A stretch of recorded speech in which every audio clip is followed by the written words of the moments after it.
മഹത്വത്തിൻ്റെ രാജാവ് എഴുന്നള്ളുന്നു. ഭൂമിയും അതിലെ സമസ്ത വസ്തുക്കളും ഭൂതലവും അതിലെ നിവാസികളും കർത്താവിൻ്റേതാണ്.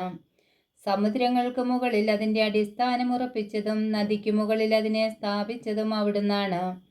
കർത്താവിൻ്റെ മലയിൽ ആരു കയറും? അവിടുത്തെ വിശുദ്ധ സ്ഥലത്ത് ആരു നിൽക്കും?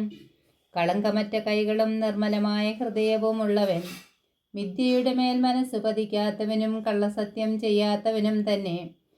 അവൻ്റെ മേൽ കർത്താവ് അനുഗ്രഹം ചൊരിയും. രക്ഷകനായ ദൈവം അവന് നീതി നടത്തിക്കൊടുക്കും. ഇപ്രകാരമുള്ളവരാണ് അവിടുത്തെ അന്വേഷിക്കുന്നവരുടെ തലമുറ. അവരാണ് യാക്കോബിൻ്റെ ദൈവത്തെ തേടുന്നത്. കവാടങ്ങളെ ശിരസുയർത്തുവിൻ, പുരാതന കവാടങ്ങളെ ഉയർന്നു നിൽക്കുവിൻ.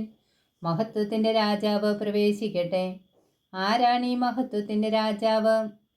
പ്രബലനും ശക്തനുമായ കർത്താവ്, യുദ്ധവീരനായ കർത്താവ് തന്നെ. കവാടങ്ങളെ ശിരസുയർത്തുവിൻ, പുരാതന കവാടങ്ങളെ ഉയർന്നു നിൽക്കുവിൻ.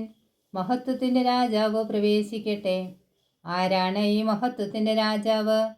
സൈന്യങ്ങളുടെ കർത്താവ് തന്നെ. അവിടുന്നാണ് മഹത്വത്തിൻ്റെ രാജാവ്.